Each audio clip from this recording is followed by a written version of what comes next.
For this one, you're just going to take the amount of money divided by the number of hours and just divide that.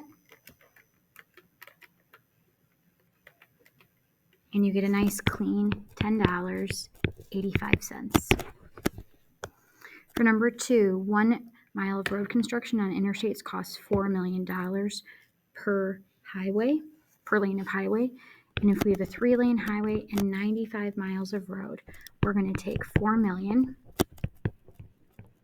times 3 and then times the number of miles. So we get that many $1 million.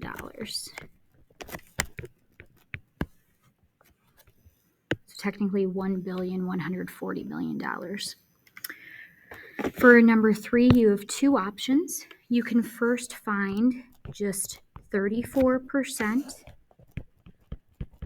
of $92, which would be 0.34 times 92.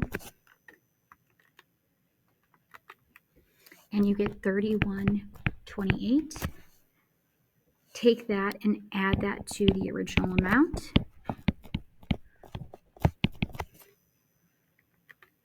And you get $123.28. The other option is to use your multiplier, which you have the formula above. So you can use a 34% increase, which would be 1 plus 34% as a decimal, which is 0.34. So we get 1.34 and then multiply that by the $92, and you will get the same exact answer in the end. For this one, you want to use the percent change formula. So this is the original, and then this is the new amount. So we're going to take the new minus the original, and then divide that by the original. So it's going to be 286 minus 220 divided by 220. You want to make sure that you divide by the correct amount. So we get 66 divided by 220. So that's 0.3. And as a percent, that would be a 30% increase.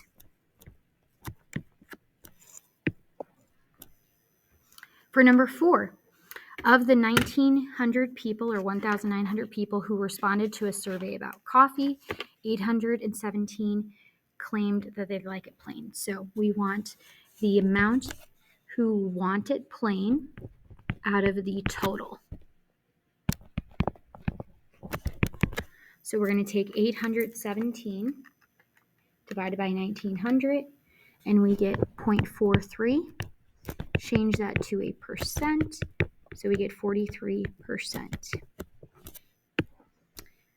For the next one, it says write an expression that has 4 terms. So we want, remember, terms are separated by addition, subtraction, or equal signs.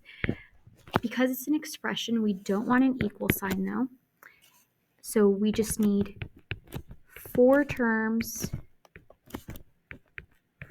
So I would have 4 terms that way. And it says the first term should have 3 factors. So that means that we're going to have 3 things that multiply each other. So we could have 3xy. So that'd be 3 times x times y. So 3 and then x and then y. Each of those are factors. And then the rest can just be whatever we would like.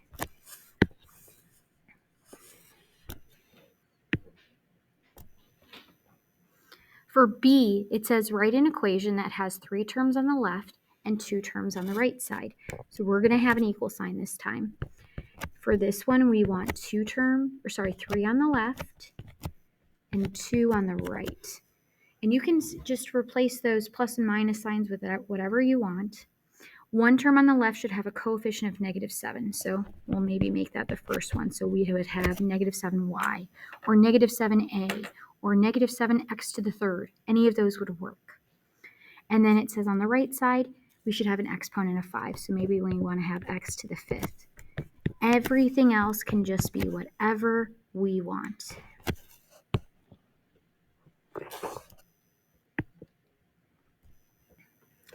For number 6, the first part we want to do is just find the average of the first 4 exams. So we're going to take and add up the first 4 exams.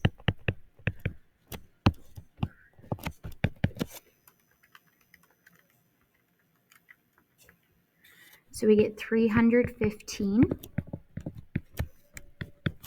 divided by 4. We get 78.75. To figure out the lowest score, we're going to take the wanted average times the number of exams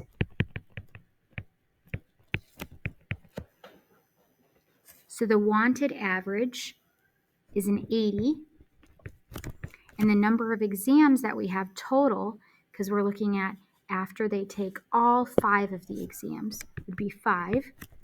So we get 400 points. That is the total points needed.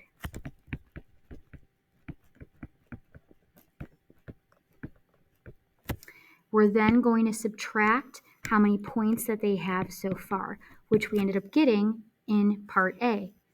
So if we subtract that, we get 85. You do not need to do number 7.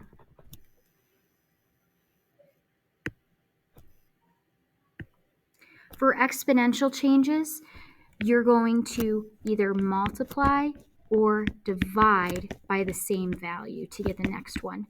And we can start with whatever we would like. Let's just go ahead and start with maybe just something simple. So 10, and I'm just going to multiply by 2. Make it simple. So I could take that, multiply by 2, so I get 20. Multiply by 2 again, I get 40.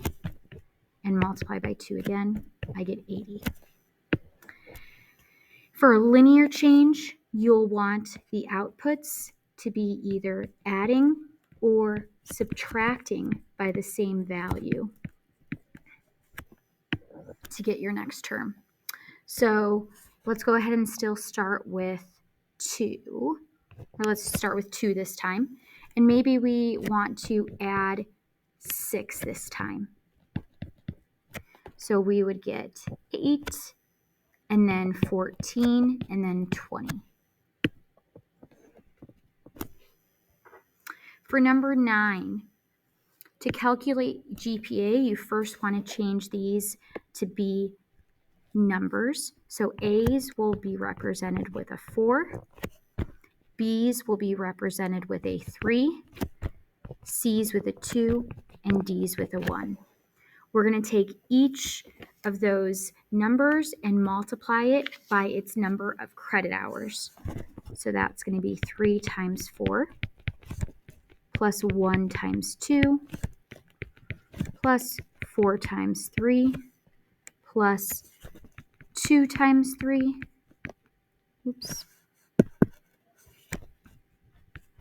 plus 4 times 3. You're then going to add up the credit hours. So if we add up the credit hours for the bottom,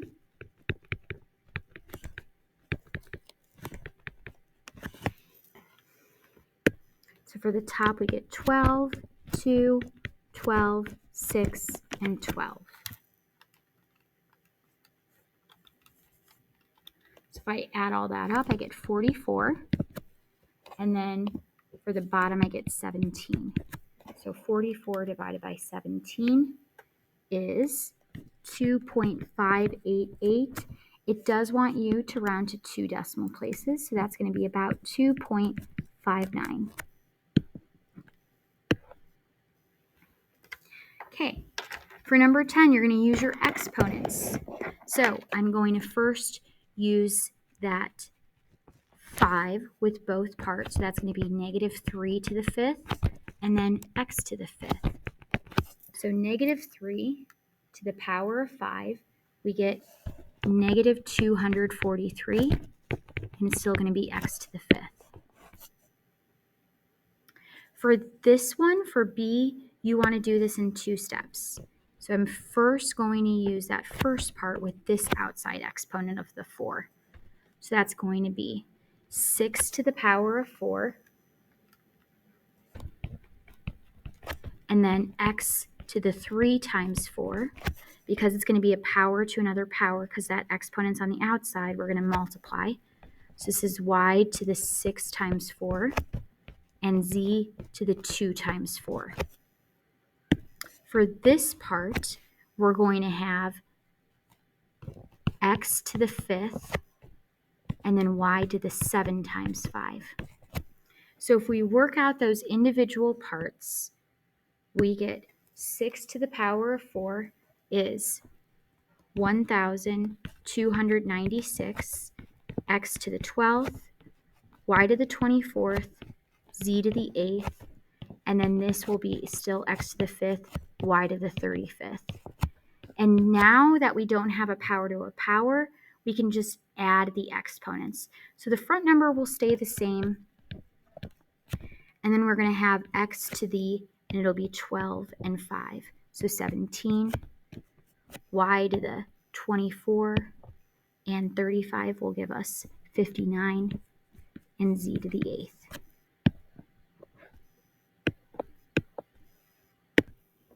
For this part, you're going to use the rules for distribution. So I'm first going to worry about the parentheses there. So I'm going to multiply out the 4 with both terms. So we get 28, and then this would be minus 20x, and bring down your negative 21. And then before you're done, you want to check and see if there are any like terms to add together. So those are like terms that you can add. So that would become 7, and this would be minus 20x. For this one, you're going to think of it as like double distribution. So you're going to multiply out the 3x with each of those numbers, and then you're going to do the same with the negative 7. So 3x times x, we get 3x squared. 3x times negative 5, we get negative 15x. And then if we multiply out the negative 7, we get negative 7 times x. And then negative 7 times negative 5 will give us positive 35 because it's a negative times a negative. And now we're going to look and see that we've got like terms right there that we can add together. So we get 3x squared minus 22x plus 35. For this one, there are not any parentheses, so we're just going to add any like terms. So 8xy and negative 19xy can just be added together. So we get negative 11xy. And then negative 3x and 11x can be added together. So we get 8x. And then there's only that one y term. So that would just be plus 10y.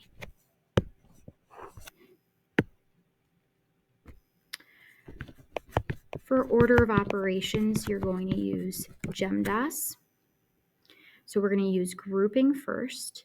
With this one, we don't really have any grouping. The parentheses are there just to show multiplication. So I'm then going to look at exponents. I do have an exponent right there. So I'm going to work that out. So that will give me 81. Don't have any other exponents, so now I'm going to look at multiplication. I do have multiplication, and I have it in 2 spots, and I can use that at the same time. So 6 times 4 will give us 24. And then we have 2 times 81, which will give us 162. With addition and subtraction, I'm going to decide what to do by working left to right. So it's not that addition comes before subtraction, it's that I'm going to work left to right. So if I add that together first, I get 31, and then minus 162. I get negative 131.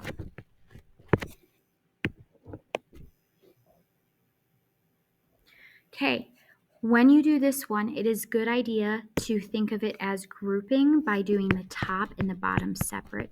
So if we do the top first, I'm now going to also look and see if I have any grouping within just the top, and I do. I've got 3 minus 9. So I can think of that as -6. And then 42 minus -6 will just become 48. For the bottom, I just have the square root of 144. So I just get 12. And now I'm going to put them together. And if I can, I will divide. And it comes out to an even 4. For this one, I suggest that you guys think of it, instead of written like this, I suggest that you think of it as 9x over 2 equals 45. So then you can look at it and say, oh, the first thing that's happening is it's being divided by 2. So to undo that, I'm going to multiply by 2 on both sides. So we get 9x, because those would both cancel, equals 90. And now we can just divide by 9. So we get x equals 10. For this one, we just have the opposite of x equals 9. You could also think of it as like a -1x equals 9. Either way, you're going to end up with x equal to -9. For C, we're first going to undo the addition or subtraction that's happening on the side of the x. So I'm going to subtract by 48 first. So we get -4x equals -36. Then divide by -4. So we get x equals -9. For D, I would suggest to first distribute the -5.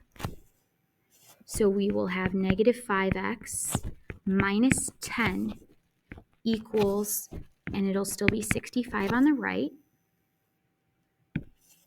So now we're going to add 10 to both sides because we first want to undo the addition or subtraction. So we have -5x equals 75. And now we can just divide by -5. So 75 divided by -5, we get -15. For this one, suppose that you want to treat your office team to lattes at a local coffee shop. The drinks are $4.75 each, plus you plan to buy a $3.25 scone for yourself. Okay, so before we do anything else, x will be equal to the number of lattes. X is going to be multiplied by the cost of each latte. So that's going to be multiplied by $4.75. And then you're going to add the $3.25 scone. So far, we don't have what the budget is. The next thing it tells us to do is to tip the barista 15%. So we're going to do that as a multiplier. So that's going to be 1 plus 15% as a decimal. So that's going to be 1 plus 0.15. So we get 1.15. So I can put that directly in front of my parentheses. I do want to include parentheses because both the drinks and the scone will have the tip applied to it. And then I want to do the same thing with my tax. So that's going to be 1 plus 7.5% as a decimal. So 7.5% as a decimal is going to be 0.075. So when we add that together, we get 1.075. So I'm going to put that in a bracket in front of it, and it says that we've got $80 to spend. Okay, so this right here is going to be my equation. The other thing that I also made sure to have is what x equals. Okay, for the final part, I'm going to solve. So I'm first going to undo these. I'm going to divide by 1.075 and by 1.15 on both sides. Okay, so that will cancel out that on the left, and I will just have 475x plus 325 equals, So we're going to take 80 divided by both of those, and you can just do it all together. So we get 64.71. You can just round. And now I can just solve. So I'm going to subtract by 325 first.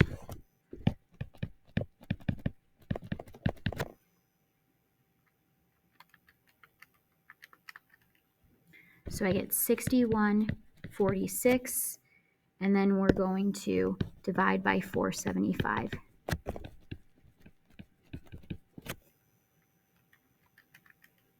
So we get 12.9, but remember, you want to make sure that you have enough money, so you want to round down. So this would just be 12 lattes.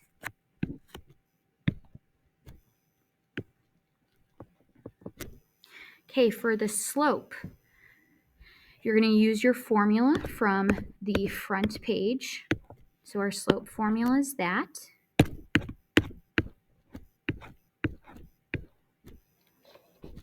That's our first x, first y, second x, and second y.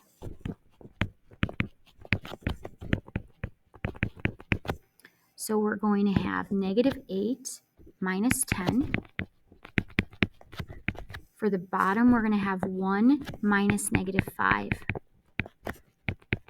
So that will become 1 plus 5, so that'll become 6. And the top, we get -18, so we get -3. For B, it says to write the equation of the line that passes through these points. So whenever you do this, you need to first find M, which we did in step A, and then we need to find B.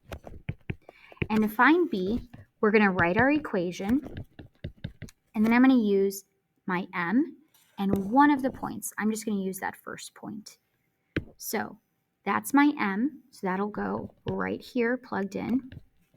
X is equal to -5, and then I'm solving for B, and then Y is equal to 10. Okay, so we have 10 equals 15 plus B. So I'm just going to work out that. Next up, I'm going to subtract 15 from both sides, so I get -5. Okay, using that and my M, I now have everything I need. So I get Y equals -3x minus 5 for my equation. You do not need to do part C. For number 16, when we graph our equation, we're going to start at the y-intercept. So that is where I will start. So I'm going to go to my y-axis, and I'm going to go to 8. And then I'm going to take my slope and use that as my rise over run. And you can apply the negative to the top. So our rise is down 2, and our run is over 5. You're always going to go to the right. So this will be down 2 over 5. And you only need 2 points in order to create your line.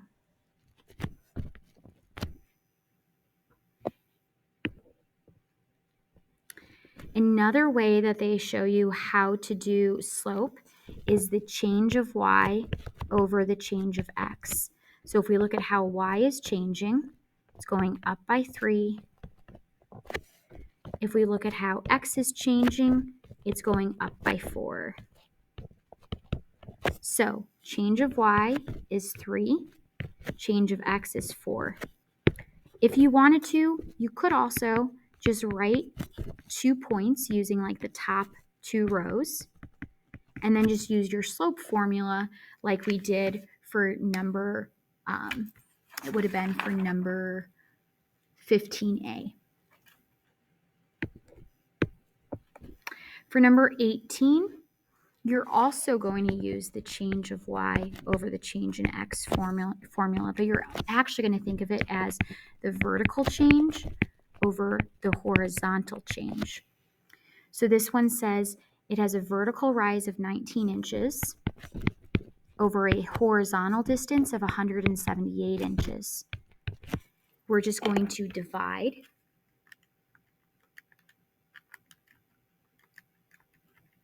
So we get 0.1067, change it to a percent, and it says to round to the nearest whole percent, that would be about 11%. For number 19, based on the following information, you will create 2 points that you will use to write a linear model. So this one is just like A and B on the previous page. So for 3 hours of working, Mrs. Sellers or Miss Mullane has done 215 papers. So that's going to be, because it says that X is going to be the number of papers she graded and Y is going to be, X is the number of hours and Y is the number of papers. So when we look at our first point, it would be 3, 215, and our second point would be 8, 340. So I can then use this as my first X and first Y, second X and second Y, because I want to first find M, my slope. So I'm going to take the second Y minus the first Y.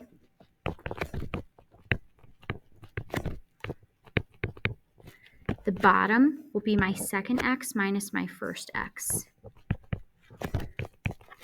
So I get 125 for the top. For the bottom, I get 5. And so if we just divide, we get 25 for our M. For Y, I can use either point and my M value to solve. I'm just going to use that first point. So 215 will be my Y value. M is 25. X is 3. And we're solving for B. So I'm first just going to multiply, so I get 75. And then we'll just subtract 75 from both sides. So 215 minus 75, we get 140.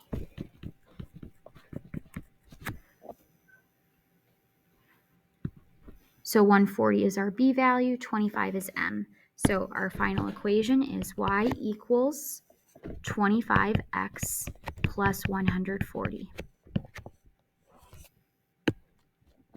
And the final problem says Miss Mullane is trying to figure out the cost of food at her wedding.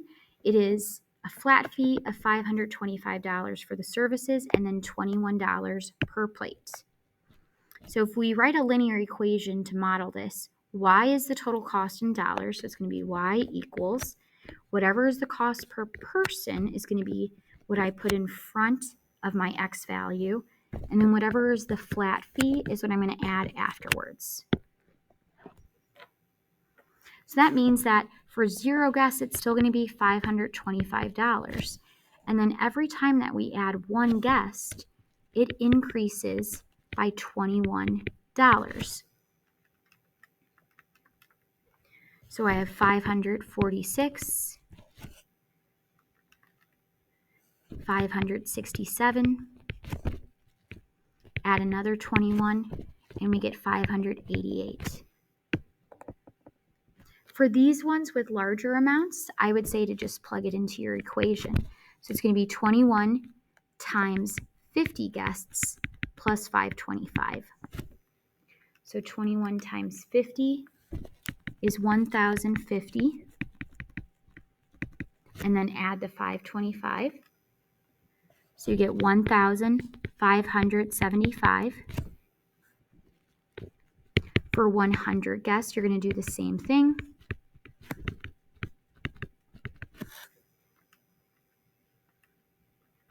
Oops, this should be 100. So we get 2,100 plus 525, so 2,625. And do the same thing for the last 2.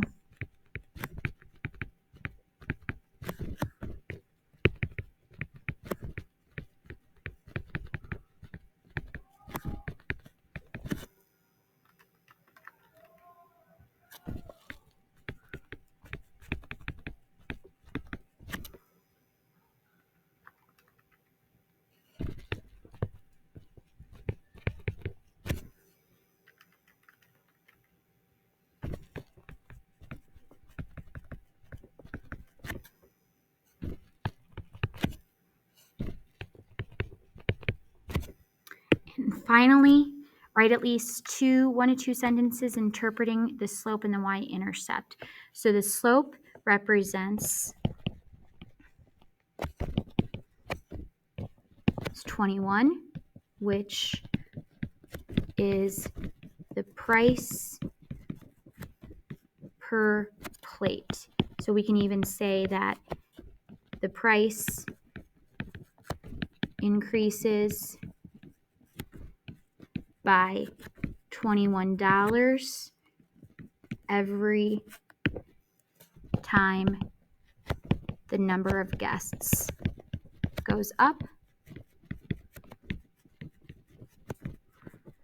For the y-intercept, we can say the y-intercept is 525, which is the base cost, or the cost with 0 guests. Okay, that is everything for your review.